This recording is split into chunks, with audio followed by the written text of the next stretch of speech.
नमस्कार। आपके अपने बिरवाल क्लासेस ऑनलाइन प्लेटफॉर्म पर आप सभी का स्वागत है। मैं हूं तरसेम बिरवाल। आज का विषय सेशन वायुमंडल और जलवायु। जो ग्रुप डी के अंदर जो वर्ड जी के आएगी, यहाँ से प्रश्न आपको देखने का जरूर मिलेगा। और जो भी सीईटी का कोई भी एग्जाम है या एचएसएससी का कोई भी एग्जाम है, उसमें भी यहाँ से प्रश्न देखने को मिलेंगे।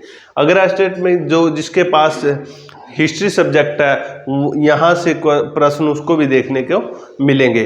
जैसे वायुमंडल और जलवायु। वायुमंडल में जैसे कि गैसों का प्रभाव किस तरीके से होता है, और जैसे कि कौन ओजोन परत कौन सी परत में होती है उस, और जैसे जहाज है कौन सी परत में उड़ते हैं, और जैसे कि मौसमी घटनाएं या बारिश, आंधी तूफान, धूल वगैरह का उड़ना वो कौन सी परत में उड़ते हैं। इस तरीके से आपसे प्रश्न पूछे जाएंगे। तो ज़्यादा समय न लेते हुए हम प्रश्न की शुरुआत करते हैं। बहुत इंपॉर्टेंट टॉपिक है, आपको अच्छा लगेगा और कहीं ना कहीं आपको एग्जाम में भी देखने को मिलेगा। पहला प्रश्न क्या बन सकता है कि भूमंडलीय तपन, भूमंडलीय तपन, global warming, global warming, global warming का प्रमुख कारण कौन सी गैस है। प्रमुख कारण कौन सी गैस है। ऐसे डायरेक्ट प्रश्न पूछा जा सकता है कि भूमंडलीय तपन, ग्लोबल वार्मिंग का प्रमुख कारण कौन सी गैस है। तो कार्बन डाइऑक्साइड है भाई, कार्बन डाइऑक्साइड।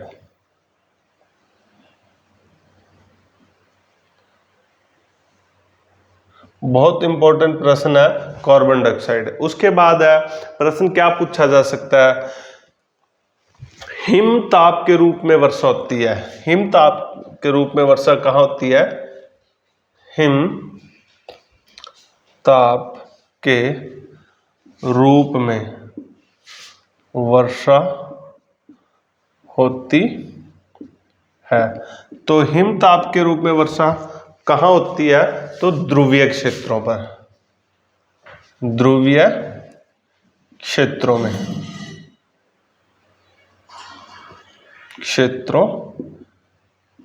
उसके बाद है तापमान मापने का यंत्र।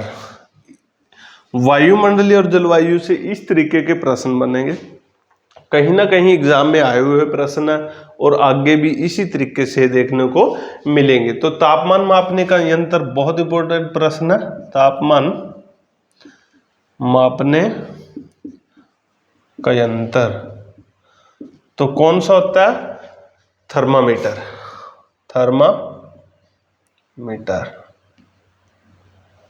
थर्मामीटर। उसके बाद है क्षोभ मंडल की औसत।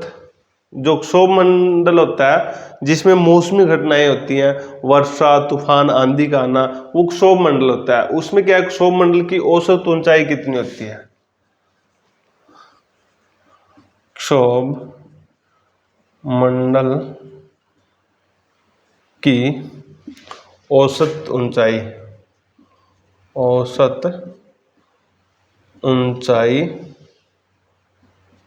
है। तो क्षोभ मंडल की औसत ऊंचाई कितनी है। 13 किलोमीटर। 13 किलोमीटर क्षोभ मंडल की औसत ऊंचाई है। उसके बाद प्रश्न क्या पूछा जा सकता है कि जल वाष्प की अधिकांश मात्रा पाई जाती है। जल वाष्प की अधिकांश मात्रा पाई जाती है। तो कहाँ पाई जाती है। क्षोभ मंडल में। तो कहाँ पाई जाती है भाई। क्षोभ मंडल में। क्षोभ मंडल। देखिए भूमंडलीय तपन ग्लोबल वार्मिंग का प्रमुख कारण कौन सी गैस है? Carbon dioxide. हिम ताप के रूप में वर्षा होती है ध्रुवीय क्षेत्रों में। और तापमान मापने का यंत्र है थर्मामीटर। क्षोभ मंडल की औसत ऊंचाई है 13 किलोमीटर। जल वाष्प की अधिकांश मात्रा पाई जाती है क्षोभ मंडल में। कहाँ पाई जाती है? क्षोभ मंडल में। क्षोभ मंडल की ऊपरी सीमा को क्या कहते हैं? क्षोभ मंडल। क्षोभ मंडल की ऊपरी सीमा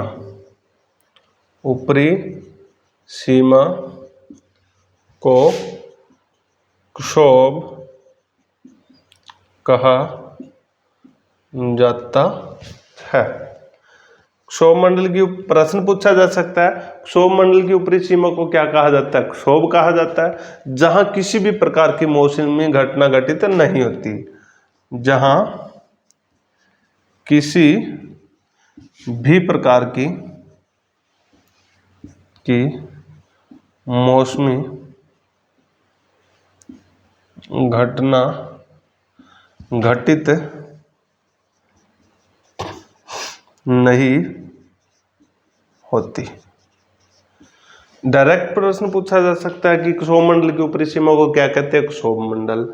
वहां पर क्या मौसमी घटनाएं घटित होती हैं? नहीं होती। इस तरीके से, और इसलिए इसे क्या कहते हैं? इसलिए इसे शांत घाटी कहते हैं। बहुत इंपॉर्टेंट है भाई, शांत घाटी कहते हैं। शांत घाटी भी कहते हैं भाई। प्रश्न पूछा जा सकता है जो जहां पर क्षोभ मंडल की जो सीमा है, जहां पर मौसमी घटनाएं घटित नहीं होती, उसे क्या कहते हैं? उसे क्या कहते हैं? शांत घाटी। क्या कहते हैं? शांत घाटी। उसके बाद है पराबैंगनी किरणों का अवशोषण होता है। प्रश्न पूछा जा सकता है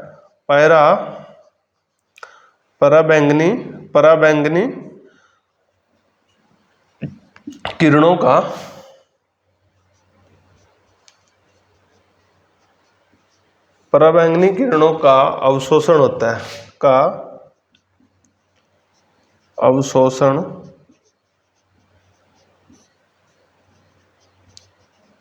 होता है। तो क्या होता है? ओजोन द्वारा। ओजोन एक परत है, ओजोन द्वारा पराबैंगनी किरणों का अवशोषण होता है ओजोन द्वारा। आप इसको नोट कर सकते हो, बिल्कुल इंपॉर्टेंट डाटा है। कहीं ना कहीं हर एग्जाम में कहीं ना कहीं आपको जरूर मिलेगा और आगे भी देखने को मिल सकते हैं भाई।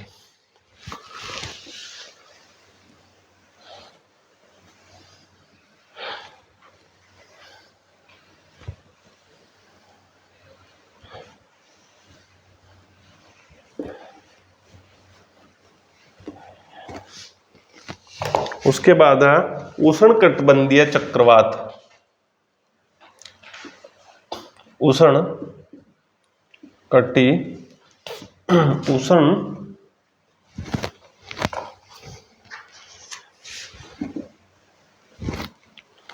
उष्णकटिबंधीय चक्रवात। जो उष्णकटिबंधीय चक्रवात है, इनको जैसे कि कहां पर क्या कहा जाता है? उष्णकटिबंधीय चक्रवातों को चीन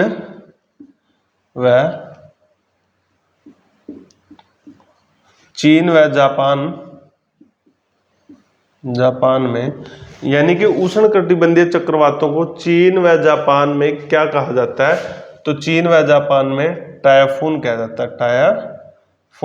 टायफून कहा जाता है। इंपॉर्टेंट प्रश्न है कि चीन व जापान में उष्णकटिबंधीय चक्रवातों को क्या कहा जाता है? टायफून कहा जाता है। और संयुक्त राज्य अमेरिका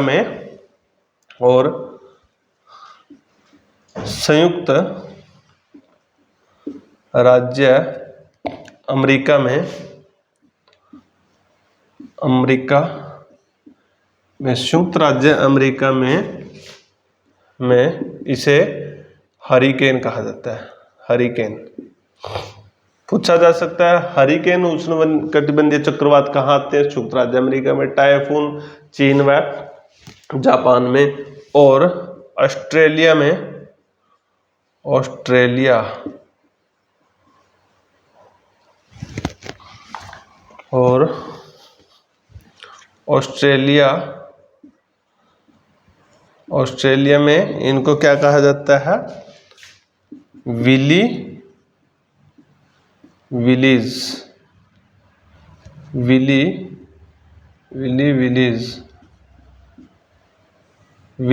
कहा जाता है। और बंगाल की खाड़ी में, और बंगाल की खाड़ी में इसे कहा जाता है, बंगाल की खाड़ी में चक्रवात कहा जाता है। चक्रवात कहा जाता है। और कैरिबियन सागर व मैक्सिको में, कैरिबियन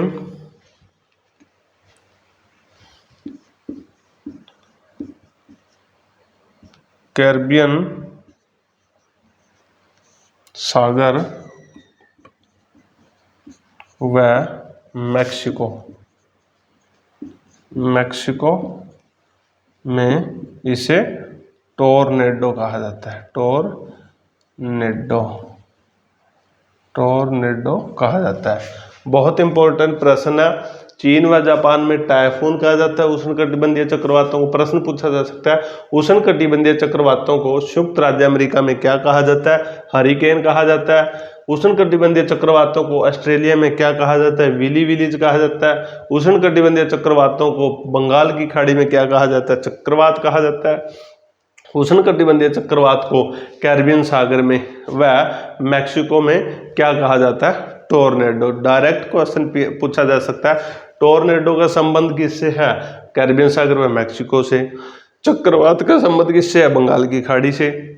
विलीज का संबंध किससे है? ऑस्ट्रेलिया से। हरिकेन का संबंध किससे है? संयुक्त राज्य अमेरिका से और संयुक्त राज्य अमेरिका में। और टाइफून का संबंध किससे? चीन व जापान से। इस तरीके से आपसे प्रश्न पूछा जाएगा। उसके बाद इससे अलग प्रश्न क्या पूछा जाएगा?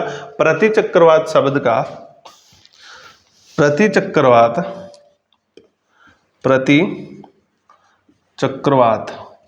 शब्द का प्रयोग पहली बार किसने किया? प्रयोग पहली बार किसने किया?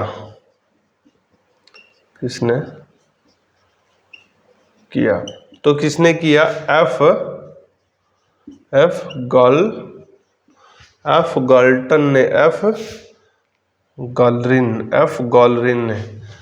गॉलरिन ने प्रतिचक्रवात शब्द का प्रयोग पहली बार किसने किया? एफ गॉलरिन ने। उसके बाद है चक्रवातीय वर्षा संपन्न होती है। प्रश्न पूछा जा सकता है,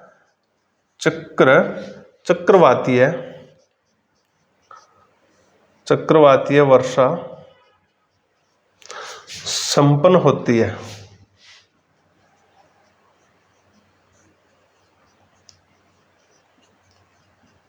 चक्रवातीय वर्षा संपन्न होती है कहाँ होती है? दो वायु समूहों के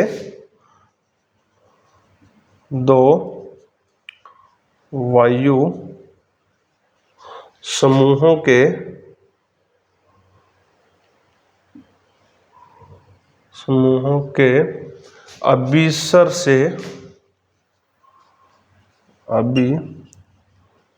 से उत्पन्न शीतलन द्वारा। प्रश्न क्या होगा? चक्रवातीय वर्षा संपन्न होती है। चक्रवातीय वर्षा कहाँ संपन्न होती है?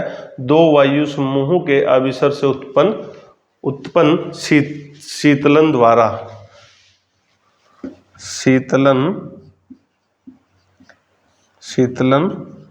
द्वारा कहाँ होती है?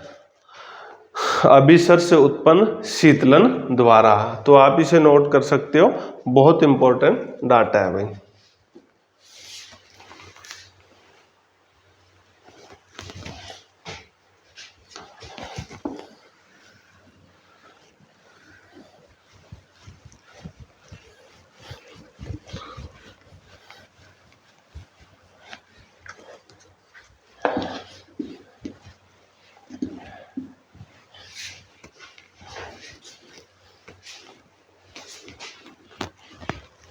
उसके बाद है प्रति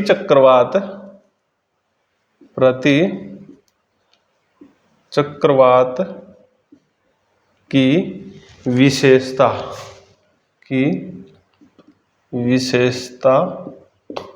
है। तो प्रति चक्रवात की विशेषता क्या है? स्वच्छ आसमान।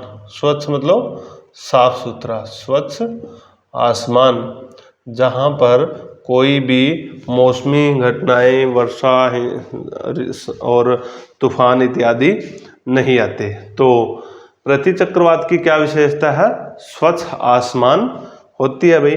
उसके बाद है शीतोष्ण कटिबंधीय शीतोष्ण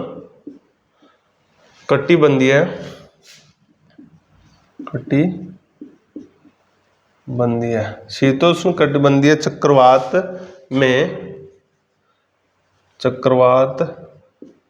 में मौसम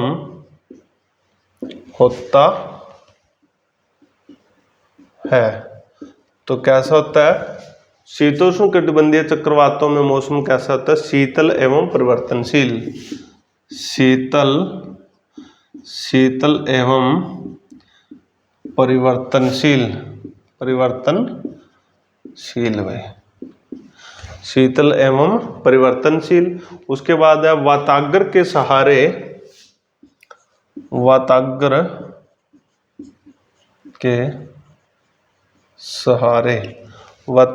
सहारे वायु के ऊपर उठने से जो वर्षा होती है,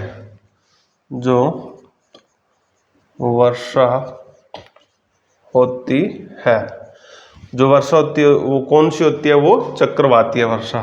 तो वो कौन सी होती है? चक्रवातीय वर्षा। प्रश्न पूछा जा सकता है वाताग्र के सहारे वायु के ऊपर उठने से जो वर्षा होती है उसे कौन सी वर्षा कहते हैं? चक्रवातीय वर्षा। उसके बाद हरिकेन चलते हैं मिसिसिपी घाटी में। प्रश्न पूछा जा सकता है हरिकेन चलते हैं, कहाँ चलते हैं? मिसिसिपी घाटी में। तो हरिकेन कहाँ चलते हैं? मिसिसिपी घाटी में। बहुत इंपॉर्टेंट प्रश्न है। उसके बाद है तड़ित झांझा के पोषण में ऊर्जा का प्रमुख स्रोत होता है। प्रमुख स्रोत क्या होता है? तो क्या होता है भाई?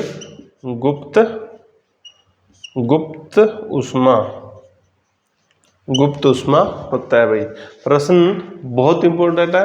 प्रति चक्रवात की विशेषता है स्वच्छ आसमान। शीतोष्ण कटिबंधीय चक्रवात में मौसम होता है, कैसा होता है? शीतल एवं परिवर्तनशील होता है।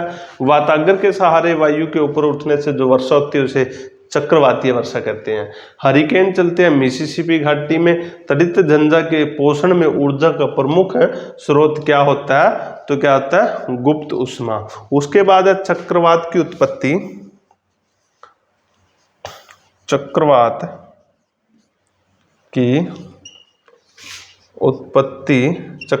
उत्पत्ति किस प्रकार होती है? तो किस प्रकार होती है? दो विभिन्न तापमान वाली। तो क्या होता है? दो विभिन्न तापमान वाली वायु राशियों के मिलने से प्रश्न पूछा जा सकता है चक्रवात की उत्पत्ति किस प्रकार होती है, बहुत इंपॉर्टेंट है, किस प्रकार होती है? दो विभिन्न तापमान वाली वायु राशियों के मिलने से, दो विभिन्न तापमान वाली वायु राशि के मिलने से। आप इसे नोट कर सकते हो। अगर आपको हमारी वीडियो अच्छी लग रही है तो प्लीज सब्सक्राइब और कमेंट करते रहना भाई।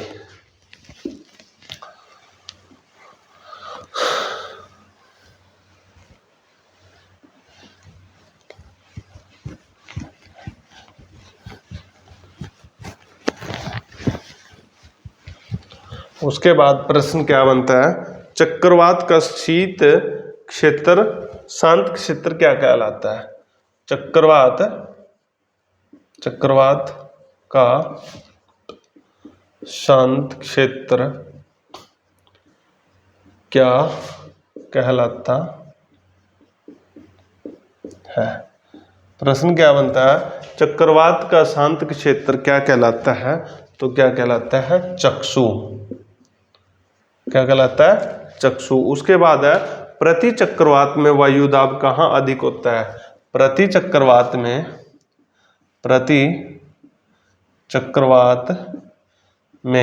वायु दाब कहाँ अधिक होता है? वायु दाब कहाँ अधिक होता है? तो कहाँ अधिक होता है? केंद्र में भाई, केंद्र में। बहुत इंपॉर्टेंट है, प्रति चक्रवात में वायु दाब कहाँ अधिक होता है? तो केंद्र में होता है। उसके बाद है टाइफून नामक चक्रवात से, टाइफून नामक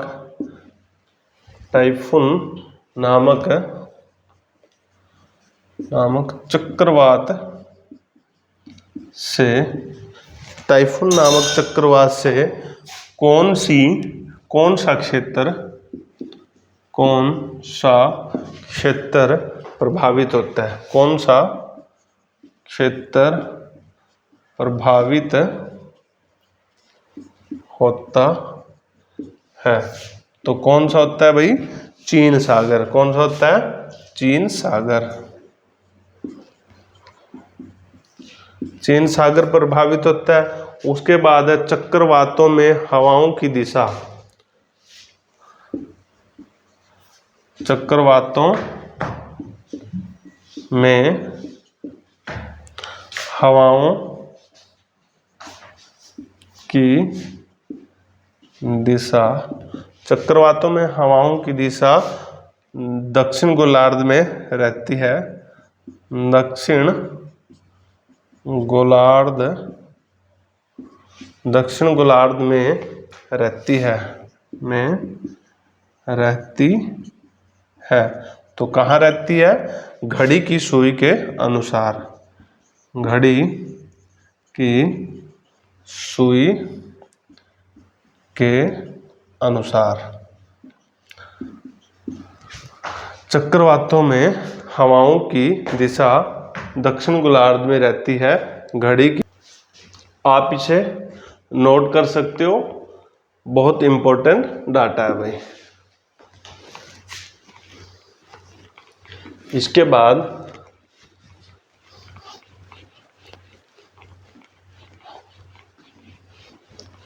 इंपॉर्टेंट प्रश्न है, किसके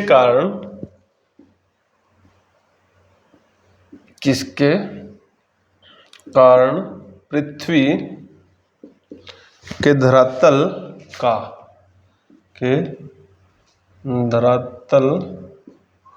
का तापमान रहने योग्य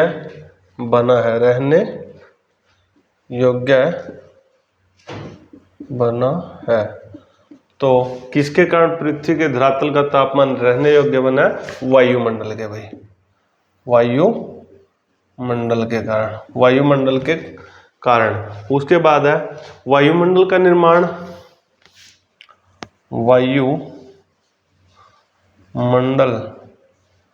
निर्माण, किसके कारण हुआ है? किसके, गैसों से,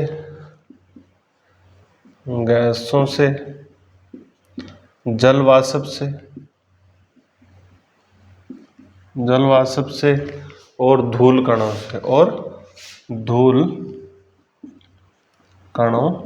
से। आपसे प्रश्न पूछा जा सकता है किसके कारण पृथ्वी के धरातल का तापमान रहने योग्य है। वायुमंडल के कारण। वायुमंडल का निर्माण किसके कारण होता है, गैसों से होता है, जल वाष्प से होता है और धूल कणों से होता है। उसके बाद है वायुमंडल में सर्वाधिक मात्रा किसकी होती है, कौन सी गैस की होती है। वायुमंडल में सर्वाधिक मात्रा में कौन सी गैस पाई जाती है, तो कौन सी पाई जाती है, नाइट्रोजन। नाइट्रोजन कितनी पाई जाती है, 78.08%। पूछा जाता है, बहुत इंपॉर्टेंट है। वायुमंडल में सर्वाधिक मात्रा में कौन सी गैस पाई जाती है, नाइट्रोजन 78.08। इसके बाद ऑक्सीजन पाई जाती है। ऑक्सीजन पाई जाती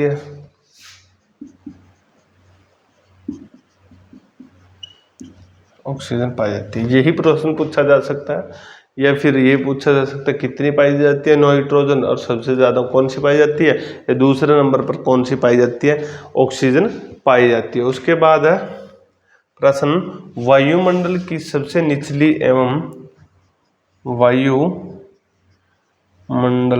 वायुमंडल की सबसे निचली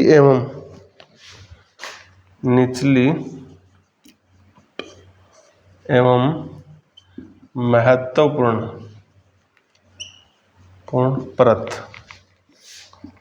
परत है, तो कौन सी है भाई, क्षोभ मंडल है भाई। उसके बाद है जो क्षोभ मंडल के अंदर को क्या होता है कि प्रश्न है, जैसे सभी मौसमी घटनाएं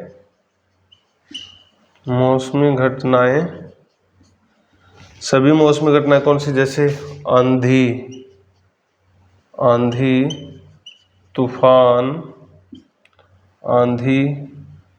तूफान और कोहरा,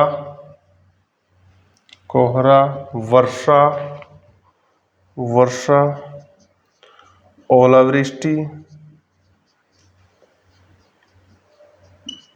ओलावृष्टि आदि घटनाएं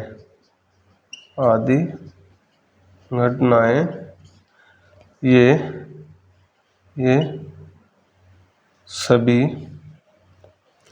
सभी क्षोभ मंडल में होती हैं भाई।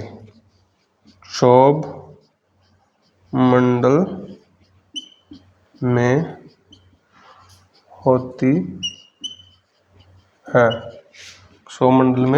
होती हैं।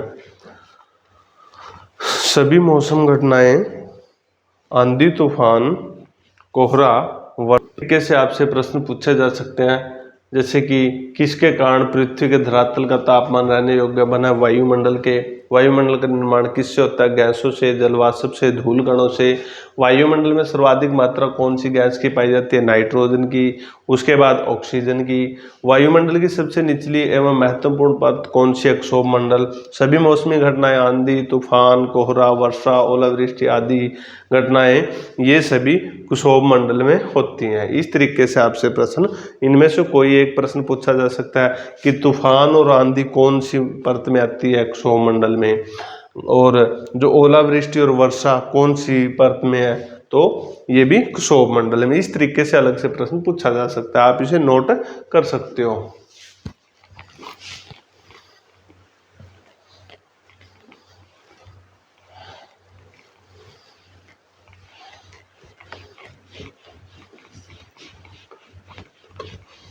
उसके बाद प्रश्न है, ओजोन गैस किस परत में पाई जाती है।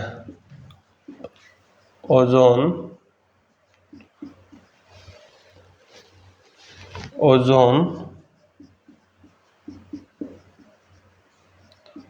गैस किस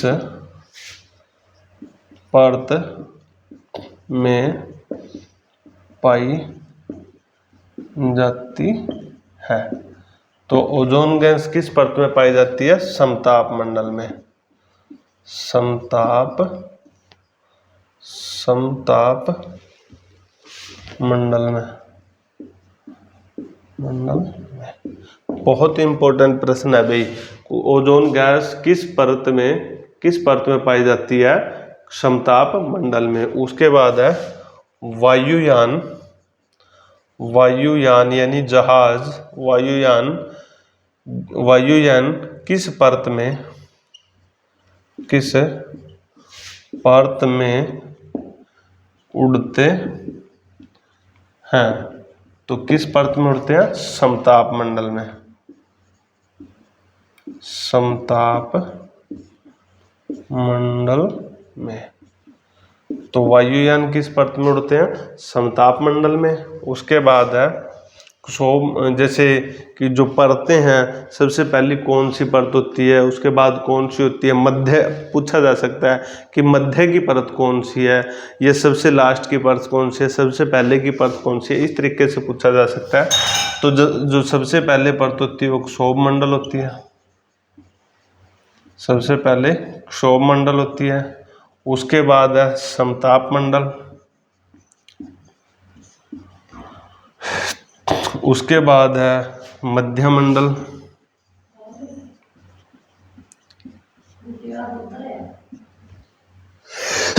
उसके बाद है आयन मंडल। उसके बाद है बहिर्मंडल। आपसे प्रश्न पूछा जा सकता है कि जो बीच की परत है वो कौन सी होती है? बीच की मध्य मंडल होती है। सबसे पहली क्षोभ मंडल, फिर समताप मंडल। कौन सी जो मंडल है, कौन सी परत है जिसमें वायुयान जहाज उड़ते हैं? समताप मंडल में। ओजोन गैस कौन सी परत में पाई जाती है? समताप मंडल में।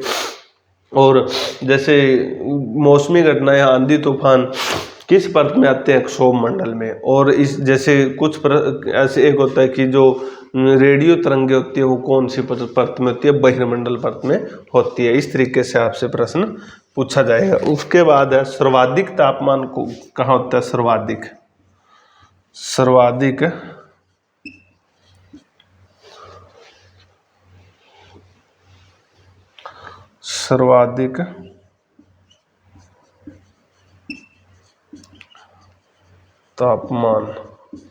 सर्वाधिक तापमान होता है भूमध्य रेखा पर।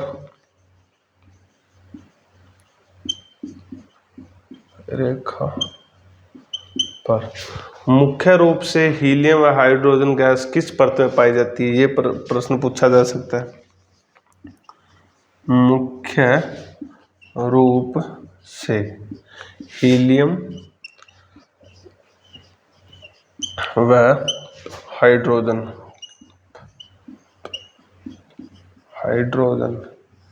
मुख्य रूप से हीलियम व हाइड्रोजन गैस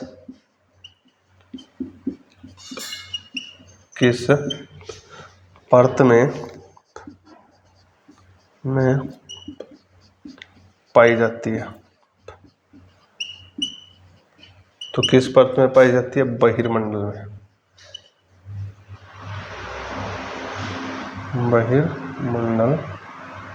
बहिर्मंडल में पाई जाती है।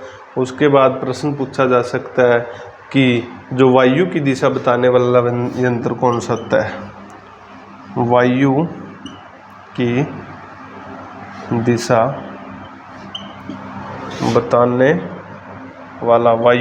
बताने वाला यंत्र कौन सा होता है?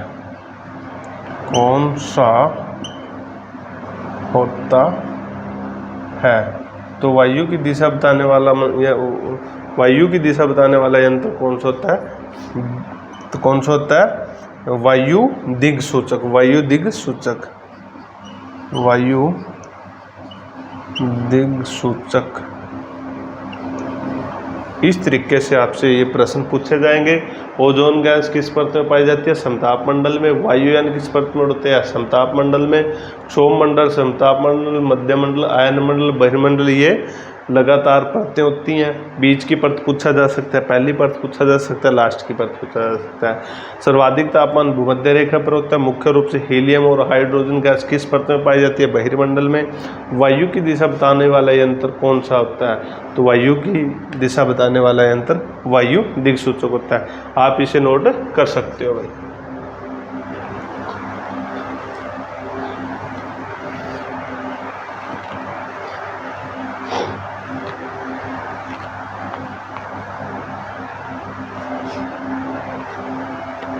उसके बाद प्रश्न क्या बनेगा? वायु दाब मापने का यंत्र। बहुत इंपॉर्टेंट है, कई बार प्रश्न में पूछा गया, सीटेट में भी पूछा गया था। वायु दाब मापने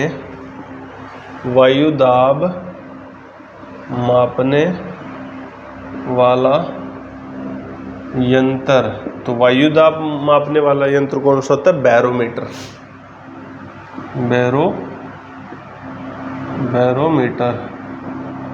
बैरोमीटर होता है, या वायु दाब मापी मीटर होता है, वायु दाब मापी, लेकिन बैरोमीटर ज़्यादा पूछा जाता है। उसके बाद है पवनें कितने प्रकार की होती हैं? पवनें कितने प्रकार की होती है? ये प्रश्न पूछा जा सकता है। तो पवनें 3 प्रकार की होती हैं। 3 प्रकार की होती है। नंबर 1 स्थाई पवनें, नंबर 2 सामयिक पवनें, सामयिक मतलब मौसमी पवनें। उसके बाद है अस्थाई पवनें। नंबर 3 अस्थाई पवनें। इस तरीके से आपसे प्रश्न पूछा जा सकता है। पवनें कितने प्रकार की होती हैं? 3 प्रकार की। स्थायी पवनें, सामयिक यानी कि मौसमी पवनें, और अस्थायी पवनें। उसके बाद एक प्रश्न हो रहा है जो इम्पोर्टेंट प्रश्न है, जो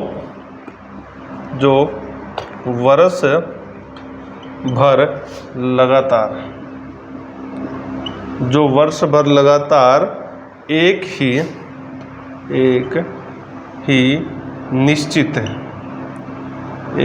निश्चित दिशा में चलती हैं। जो वर्ष भर लगातार एक ही निश्चित दिशा में चलती हैं, वे स्थायी पवनें कहलाती हैं। स्थायी पवनें कहलाती हैं। आपसे प्रश्न पूछा जा सकता है, स्थायी पवनें कौन सी होती हैं? जो वर्ष भर लगातार एक ही निश्चित दिशा में चलती हैं। तो आपने पढ़ा वायुमंडल और जलवायु के बारे में और वायुमंडल के बारे में। इससे बाहर प्रश्न कोई आने की कोई संभावना नहीं रहती, क्योंकि जो प्रश्न मैंने अब तक करवाए हैं किसी न किसी एग्ज़ाम में आए हुए प्रश्न हैं, और आगे भी आने के बहुत ज़्यादा चांसेस है। आप खुद देख लो, बहुत इम्पोर्टेंट, एक प्रश्न बहुत इम्पोर्टेंट है, आपको एग्ज़ाम में देखने को मिल सकता है। अगर आप इसी तरीके से हमारी वीडियो को चाहते हो तो जुड़े रहिए हमारे साथ। आज के लिए इतना ही। जय हिंद, जय भारत।